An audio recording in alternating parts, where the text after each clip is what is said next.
it's me again. Gacha, whatever. This is my first video. And like I said, it's certainly my second video, but look, this is my first video, with actual content. So, as I said in my introduction video, my first video I'll be making will be featuring Bailu, and I'll be discussing if Bailu is good or not. If she's overrated, underrated, or just moderate. So yeah, let's get into that discussion. Bailu is one of the many standard 5-star characters in the game, and she is an abundance character. She is proficient in healing. She has a little bit of damage mitigation with her traces, and she just heals a lot. Why do people say she's bad? It's specifically because she does not own a cleanse in any part of her kit. Now, is that bad? Technically, yes, it is bad. There are a lot of enemies in the game that have something called crowd control debuffs, and these debuffs basically at will can just neuter any one of your allies if they don't have a good amount of effect resistance built into them, or they don't have any resistance to crowd control debuffs in their kit. So that would constitute as bad. But here's my take.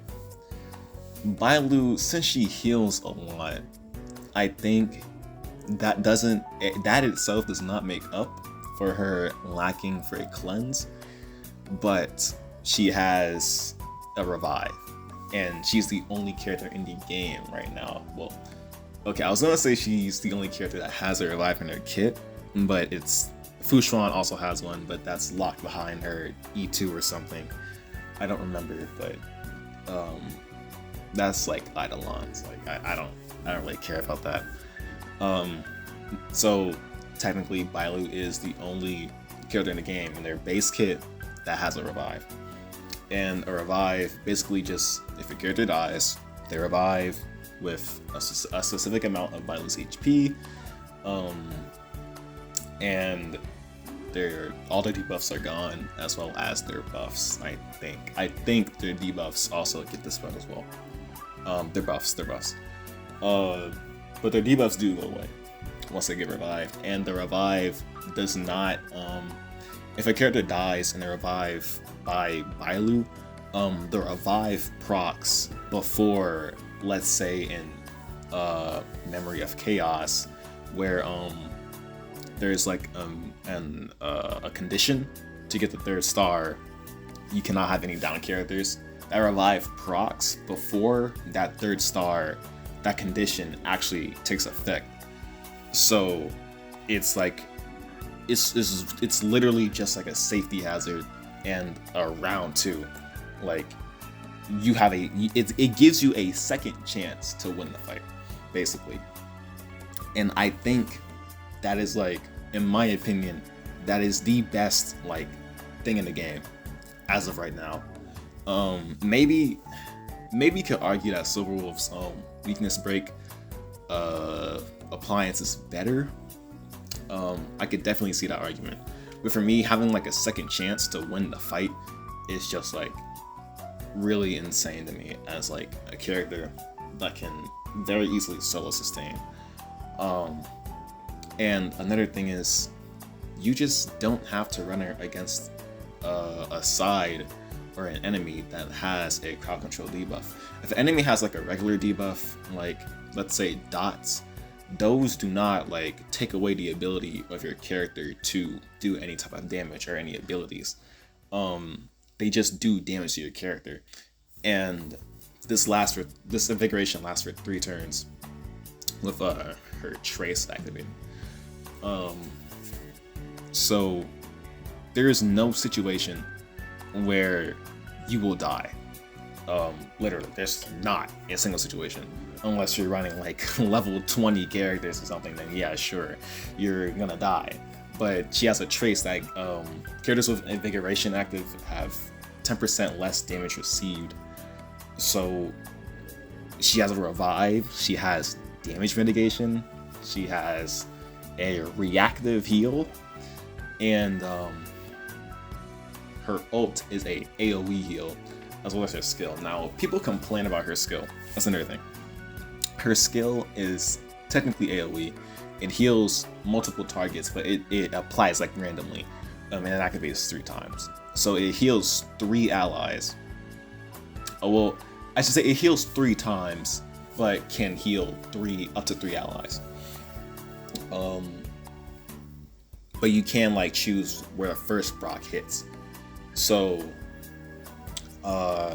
people complain about this because it's random, but the thing is, this literally is like, okay, I was gonna say this is like the strongest heal in the game from a skill, but no, it's Locha. It's the second strongest. This is the second strongest like heal of a skill in the game. Like I'm pretty sure Lynx has like higher scaling on her skill, but Bailu is a 5-star with 5-star stats, so she's automatically just going to heal more. Like, let's say you give the same like artifacts or relics on Bailu and you put it on Lynx, Bailu will heal more because she has 5-star stats. The same thing goes with Natasha. So just a single proc is already stronger than what Bailu and Natasha can do on their skill, and then you add on that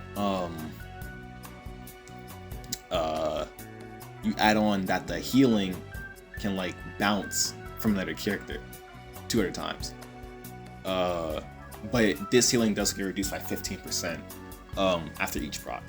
So that is one thing to keep in mind, but it is still an AoE heal, and it is still healing more than Lynx and Natasha on their skill.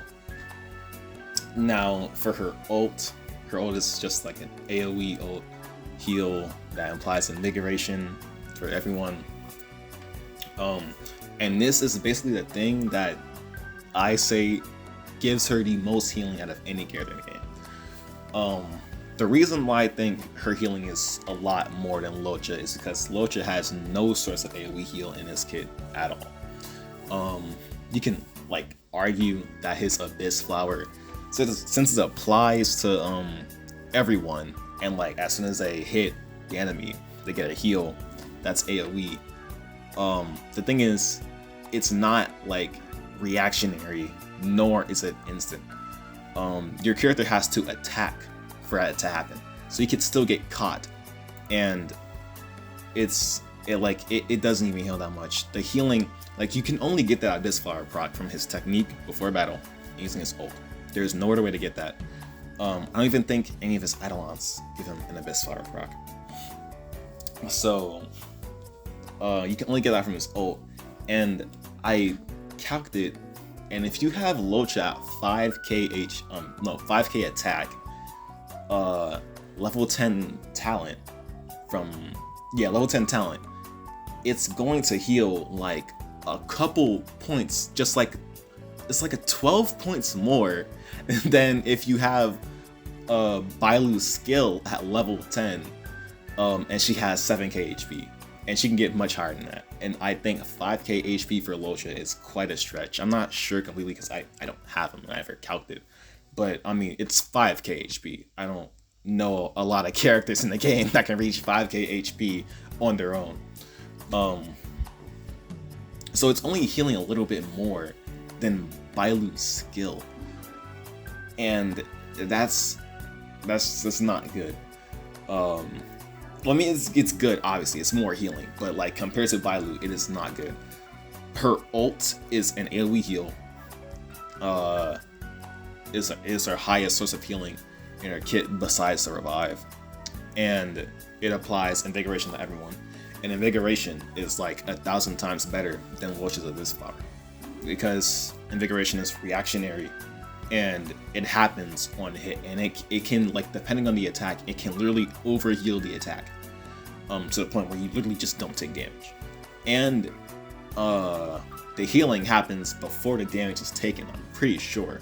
So let's say you're at like 10% HP, you get hit with an attack like a KO you, but Bailu's Invigoration will overheal. That overheal will happen before you take damage, and then it's basically you won't die, right? So if you take all this into effect, Bailu has more healing than Luocha, more healing than Lynx and Natasha, but she just doesn't have a cleanse. I don't think that's enough to like sully her role as a healer. Like, people are saying like she's the worst healer in the game, she's worse than Natasha. Let me tell you, Natasha right now, she struggles so much when it comes to solo sustaining. It is ridiculous. You have to have like the most amount of HP, the most amount of effect resistance, the most amount of speed, everything for her to solo sustain. You have to have all her talents level 10. You have to get every single trace for the solo sustain. It's ridiculous. Like, at that point, just use March 7th. March 7th is one of the better solo sustain units in the game. I don't think there'd be a reason to run Natasha at that point if you're just going to run a solo sustain. So people saying she's better than Bailu just because she has a cleanse is just ridiculous. Like, her level of sustaining is nowhere near Bailu's. In my opinion, I think she's even better than Japard, because I don't even think Japard has a cleanse, honestly. He might, I don't know. I just got him, so that's interesting. I could check. But I don't think he has one, and if he doesn't, then that is like a solid reason for me to say that she's better. Maybe in like Swarm, Japard is better than Bailu, because you can just get one shot so easily that heals, don't do nothing. You can argue that Japard is like better than Bailu and Luocha, because like you'll just get one shot. Luocha does not have a shield unless you have his Eidolons, and Bailu shielding has like a revive, but like you can get AoE one shot, so a singular revive won't do anything, especially if she dies, because that can very well happen.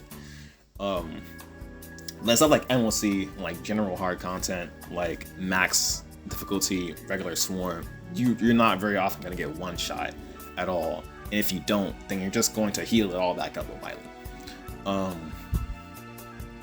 And this is where my other take comes, where I say Bailu is only a slightly worse than Luocha.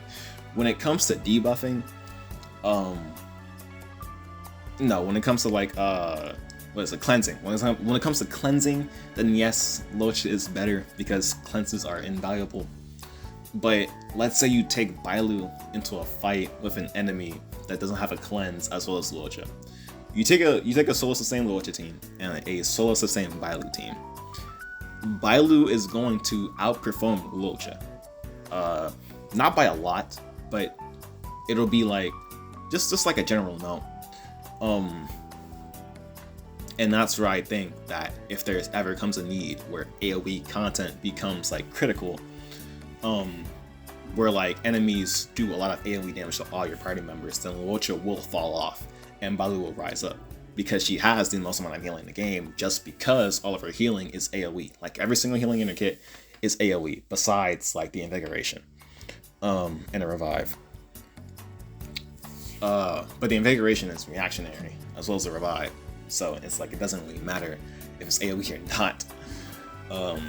Especially once you factor in that again she can overheal. And there's like I can count all the enemies that have crowd control debuffs on a singular hand. Like Kafka, the one annoying elite monster, the ice one. You know what I'm talking about?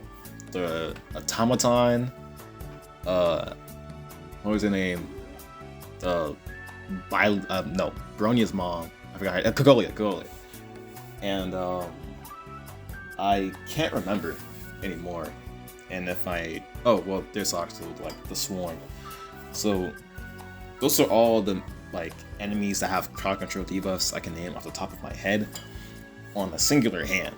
Every other enemy in the game does not have a crowd control debuff, and you can easily just like run Bailu and solo sustain very, very easily.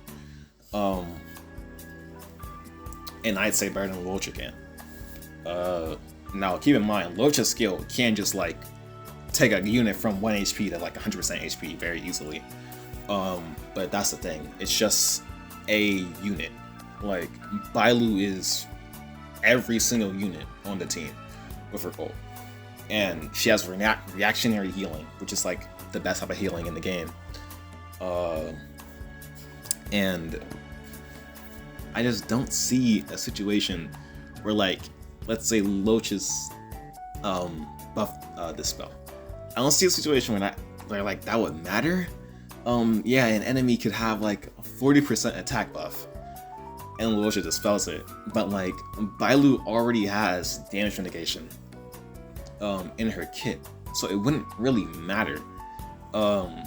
Especially when like Locha already like is healing enough to where like if I would say like it only matters if the enemy is doing AoE damage, where that like would come into play.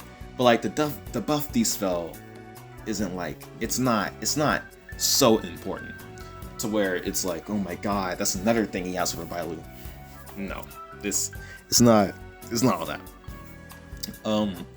In my opinion, to wrap all this up, I think Bailu is still an S tier character. I don't think she has fallen off in any regard.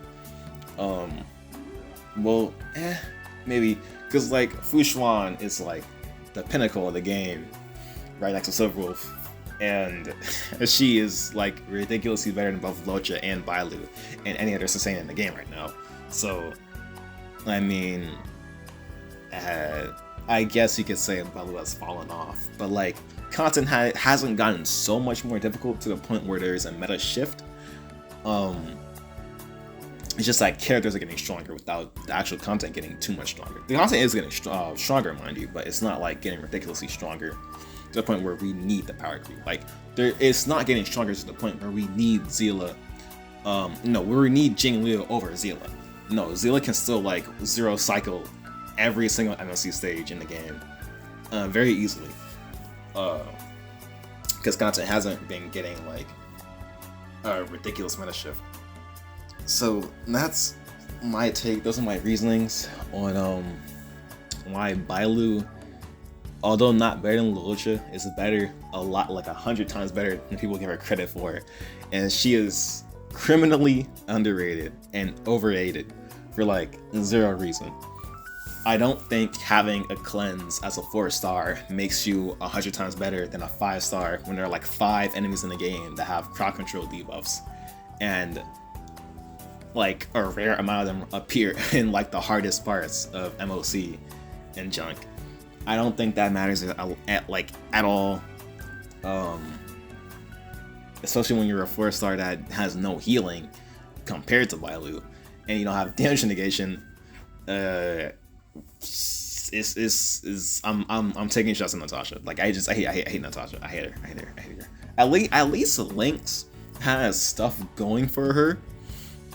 That makes her synergize ridiculously well with other characters, other destruction and preservation characters, specifically destruction, because she can just make destruction characters so busted. Like Arlon, Blade, GINYU. It's like having like a tank. It's like having 2 sustain characters on the team because destruction is just so powerful. There's a defense and offense for like no reason, and Lynx giving them more aggro and healing over time. It's like, yeah, okay, this is ridiculous. So as well as having like the Omni team-wide crowd control debuff cleanse or debuff prevention, whichever it is, I don't know. That is very, very strong. But yeah, let me know what you guys think, because I definitely think Bailu is still an S tier character, despite what all the other tier lists say, despite what all the haters say. And yeah, that's it for this video. I'll see you guys later.